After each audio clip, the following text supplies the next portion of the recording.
Salut à tous, c'est Burltech. Aujourd'hui, on se retrouve pour une nouvelle vidéo sur un utilitaire vous permettant de réaliser un audit complet de votre système Unix. Alors, donc, cet utilitaire s'appelle Linis.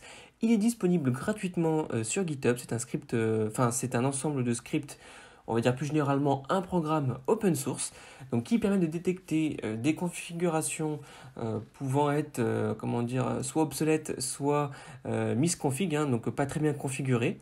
Ce logiciel a été développé par la société Sysofy on les remercie d'avoir publié cet outil sur GitHub en mode open source. Alors, donc comme je l'ai dit, Linux c'est vraiment un outil complet et vraiment utile pour on va dire pour toutes sortes de corps de métier, comme par exemple si vous êtes admin système ou autre. Vraiment, c'est un très bon outil pour auditer votre parc informatique et vos serveurs.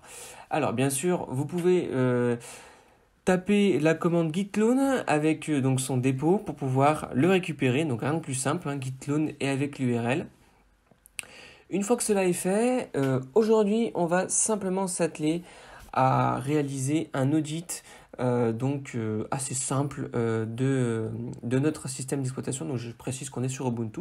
Donc là, j'ai affiché le menu Help.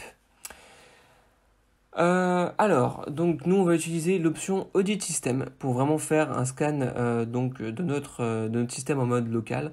Vous pouvez bien entendu faire un scan directement sur une machine distante, donc ce qui peut être vraiment sympathique. Vous pouvez ajouter des options comme l'option Pentest qui vous permet vraiment d'utiliser on va dire d'autres tools et d'optimiser le rendu du script. Voilà, il y a vraiment pas mal de choses que vous pouvez faire.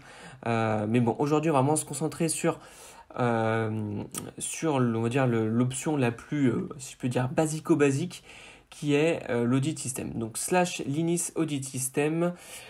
Et le scan commence. Donc pour l'instant, il y a des informations assez communes qui peuvent apparaître. Donc vous voyez que je suis sur un serveur Ubuntu, donc bien sûr qu'utilise un noyau Linux. Vous avez l'hostname de la machine. Mais après, vous allez avoir toute une phase de scan un peu plus profond qui vont nous permettre de vérifier, on va dire, certains points de notre serveur.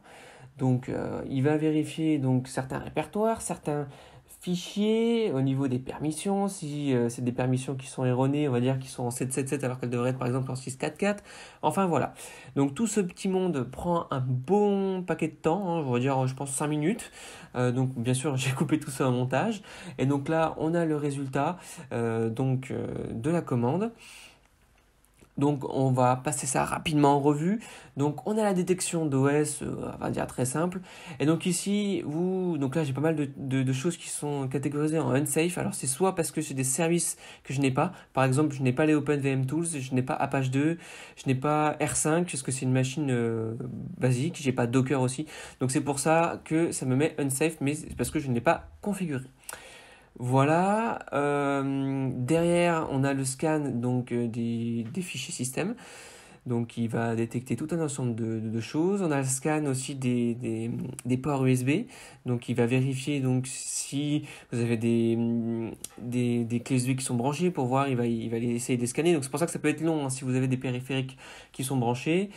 Donc il permet aussi de scanner le service SSH pour voir si par exemple on a autorisé le login pour root. Donc dans mon cas je n'autorise pas le login de root.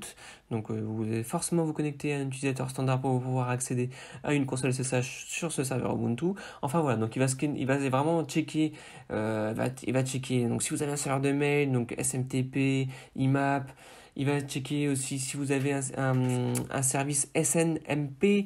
Enfin, vraiment, il y a tout un tas de choses qui sont vraiment sympathiques. Voilà. Donc, l'idée derrière, c'est d'exécuter ce script par le biais d'une tâche cron et bien sûr de s'envoyer tous ces résultats par mail afin d'éviter de se dire bah tiens aujourd'hui on est par exemple le 31 août on va s'exécuter une petite commande Linux. Non, le but est d'automatiser afin que derrière vous ayez juste à ouvrir par exemple votre serveur de mail et à consulter on va dire le rapport. Voilà.